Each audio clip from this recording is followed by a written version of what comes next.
Et traditionnellement, vous le savez, on vous propose à la fin du débat de vous adresser les yeux dans les yeux aux électeurs. 1 minute pour convaincre, 1 minute pour conclure. Et lors du tirage au sort, vous voyez, c'est vous qui commencez maintenant, M. Amouni. 1 minute. 1 minute. Ouais, mais bon, quand il s'agit de donner 1 minute, oui, effectivement. Mais bon, dommage qu'on n'a pas pu débattre sur les projets que nous portons. Donc moi, j'invite tout simplement la population bénédictine et bénédictins à nous suivre, sur notre page Facebook, notamment l'Avenir en bénédictin, de venir échanger sur nos propositions. Beaucoup de ce qui a été dit ici se retrouve dans notre programme, ce qui veut dire que nous avons aussi les bonnes solutions, puisqu'elles sont reprises par d'autres candidats. J'ai aussi des propositions qui sont reprises aussi par le maire, donc tant mieux. Ça veut dire que nous avons vu juste. Donc venez tout simplement nous rencontrer, venez et votez pour la liste l'Avenir en bénédictin, parce que c'est le seul programme qui prend en compte vos préoccupations du quotidien, qui apporte des solutions pour votre pouvoir d'achat, qui apporte des solutions pour le logement, qui apporte des solutions pour les écoles, donc pour nos enfants, qui apporte des solutions pour la jeunesse, qui apporte des solutions dans l'animation, dans tout ce qui manque à Saint-Benoît. Vous le retrouverez dans notre programme. Et donc je vous invite à nous retrouver sur les débats de Saint-Benoît. Merci M. Amouni. Christopher Nambi, 1 minute pour conclure. Chers bénédictins, chers bénédictines, j'espère que vous allez voter pour moi le 15 mars. J'espère que vous avez été convaincus ce soir par mon discours. Alors, il y a un message à faire passer. Il manque encore beaucoup de personnes sur ma liste. Il y a un lien sur mon formulaire réseaux sociaux. Et si nous arrivons à remplir cette liste, il sera tête de liste le 15 mars prochain. Sinon, il sera obligé de rejoindre un des candidats présents, sauf Patrice Célie, bien sûr. Il faut le dire. Donc, je compte sur eux. Si vous avez été convaincu par ce que m'a dit, si vous veut voir moi en tant que maire de Saint-Benoît, clique sur le lien sur ma page Facebook. Merci tout le monde et bonne soirée. Merci Christopher Nambi. Sabrina Ramin, 1 minute pour conclure. Chère famille de Saint-Benoît, je m'adresse à vous en toute confiance et en toute sérénité. Le 15 et le 22 mars est un moment très important entre vous et nous, candidats. Exprimez-vous, mes amis. Il faut voter. On a tous les 6 ans la possibilité de choisir son maire. Allez-y en masse. Si vous n'êtes pas d'accord avec ce qui s'est passé pendant 6 ans, vous avez été trahi, on vous a menti, on vous a abandonné. C'est le moment d'exprimer tout ce ressenti-là dans les urnes. Je vous fais confiance et vous savez pouvoir compter sur moi et sur mon équipe. Le 15 mars, allez-y, faites votre devoir et votez pour la liste que je conduis, la liste de Sabrina Ramin. Mes remercie à Zot. Merci Mme Ramin. Monsieur Célie, c'est votre tour. Votre message aux électeurs. Chère bénédictine, chers bénédictins, depuis maintenant plus de 5 ans, moi j'ai eu l'honneur et la fierté de servir notre commune, de vous servir aux côtés d'une équipe engagée, investie, mais profondément attachée à Saint-Benoît. Nous avons travaillé avec sérieux, parfois dans des moments difficiles, comme lors du passage du cyclone Garance, mais toujours avec la même volonté. Améliorer le cadre de vie et transformer notre condition de vie. Et aujourd'hui, je suis prêt à continuer. Prêt à donner toute mon énergie, toute ma détermination, toute mon expérience pour continuer à améliorer la ville de Saint-Benoît. Et je souhaite pouvoir compter sur votre soutien parce que cette ville, c'est notre ville. Et c'est ensemble que nous devons construire son avenir. Alors, dès le 15 mars prochain, rejoignez-moi et allons faire gagner Saint-Benoît. Merci M. Célie. Mme Tolika, votre conclusion, votre message aux électeurs. Chers bénédictins, bénédictines, mais là devant Zot, mais né à Saint-Benoît, mais à partie en métropole dans l'Hexagone, mais revient avec des compétences, avec du professionnalisme, mais il est à la proximité de la population. Comme ils exodent, il entend votre douleur, il entend votre souffrance.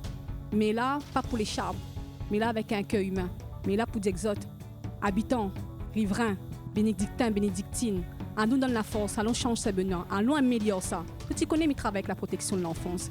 Donc, m'y entend tout ça. Donc, viens dans mon équipe, viens donner-moi la main. Merci. Merci Mme Tolika. Mme Lemoine, c'est à présent à votre tour. Chers bénédictins, chères bénédictines, c'est avec le visage de la réparation et aujourd'hui le visage de la construction que nous allons avancer ensemble. Nous allons ouvrir Saint-Benoît au monde. Je ne promets pas, je fais des actes. À partir de cela, ce sera à vous de savoir. Vous aurez le libre arbitre. Merci Madame Lemoine. Jean-Hugues Ratenon, 1 minute pour conclure, 1 minute pour vous adresser aux électeurs. Merci beaucoup, mesdames, messieurs, chers amis de Saint-Benoît. Sachez une chose, il faut rebâtir, il faut réparer Saint-Benoît. Tout ce qui a été brisé, cassé, que ce soit au niveau des infrastructures, mais au niveau des relations humaines aussi, car c'est extrêmement important, les relations humaines. Il faut consolider, rebâtir et redonner le sourire à chacune d'entre nous. Vous, personnes âgées, je serai à vos côtés. La jeunesse a besoin de bouées de sauvetage. La jeunesse a besoin d'être boostée, d'être aidée dans leur parcours personnel. Les chefs d'entreprise doivent être aidés. Le pouvoir d'achat doit être amélioré. Et il faut penser aussi à la classe moyenne, ceux qui payent des impôts et voient leurs argent gaspillés. Disons, stop, ça suffit, et créons les conditions d'une baisse d'impôts. Allons agir ensemble, main dans la main, dans l'intérêt de tout le monde, sans distinction.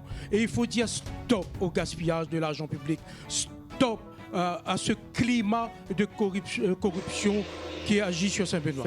Merci Monsieur Ratenon. Monsieur Payette, c'est à votre tour. Moi, j'appelle l'ensemble des travailleurs, l'ensemble de ceux qui souffrent du chômage, de ceux qui souffrent des petites retraites, qui ont subi toutes les attaques qui ont eu contre les classes populaires ces dernières années, justement à prendre conscience de leur force collective. Aujourd'hui, dans ces élections, on vient vous réclamer votre voix. Mais vous serez déçus et vous le savez. Vous savez que la situation va s'aggraver, que les capitalistes vont continuer à s'enrichir et une des manières qu'ils ont, c'est d'augmenter les prix. Et les prix explosent. Ils veulent même aller plus loin.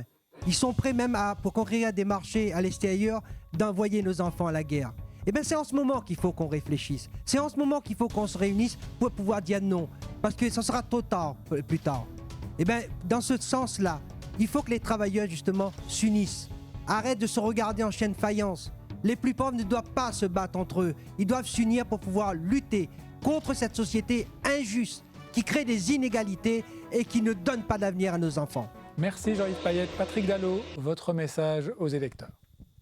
Bénédictine, bénédictin, le 15 mars, en fait, s'offrira à vous la possibilité de poursuivre la trajectoire qui est de celle de Saint-Benoît aujourd'hui, c'est-à-dire une ville délaissée, une ville oubliée et une ville qui, comme vous le voyez au quotidien, n'a pas pris le rail du développement. Le projet que j'ai l'honneur de vous proposer avec mon équipe de Saint-Benoît Dunker, l'Union des forces vives bénédictines, ne mettra pas une catégorie de personnes face à une autre catégorie de personnes. Il va s'appuyer sur les compétences que nous avons dans l'équipe, sur les ressources naturelles qui sont abondantes sur le territoire Est pour pouvoir développer l'économie, développer le vivre ensemble, développer le bonheur dans notre ville. Nous allons nous retourner vers la mer, c'est indispensable. La montagne, vous savez que Saint-Benoît, c'est une ville côtière, c'est une ville qui va du battant des lames au sommet des montagnes et nous allons développer, mettre à profit pour que l'ensemble des bénédictines et des bénédictins puissent s'épanouir en toute quiétude. Nous les capables, nous tiens beau, nous largue pas, viens avec nous. Merci Monsieur Dallot. Philippe Admet, vous êtes le dernier à conclure. Chère bénédictine, chers bénédictins, le 15 mars, vous aurez élire le maire, votre maire pour les 6 années qui viennent. Je vous propose d'élire un maire proche de vous, à votre écoute, qui connaît le fonctionnement de la mairie, qui travaillera en étroite collaboration avec le personnel communal. Ce personnel doit être au centre de l'action municipale et c'est sur lui que doit s'appuyer la mise en œuvre des politiques publiques. Notre CCAS, il doit être proche des familles de Saint-Benoît en difficulté, nous va créer un service dédié pour les personnes porteuses de handicap, nous va créer une maison de la famille et de la santé. Il faut nous sortir de cette première place de la ville la plus pauvre de France en créant des richesses. Il faut poursuivre le développement économique, poursuivre le développement du tourisme. Nous vous donne un peu d'air aux familles, aux professionnels en baissant la taxe foncière bâtie de 5%. Alors le 15 mars, je demande aux autres de faire moins confiance, de voter pour la liste unie pour Saint-Benoît. Merci Monsieur Admet. On arrive ainsi au terme de ce débat. Merci à vous de l'avoir suivi. Merci à vous d'y avoir participé. Demain, on fera encore mieux puisque ce sera le débat de Sade-Suzanne. Il y aura 11 candidats sur ce plateau et c'est Gaël Mallet qui aura la lourde charge d'animer ce débat. Excellente journée, excellente soirée selon que vous êtes auditeur ou téléspectateur. Merci à tous les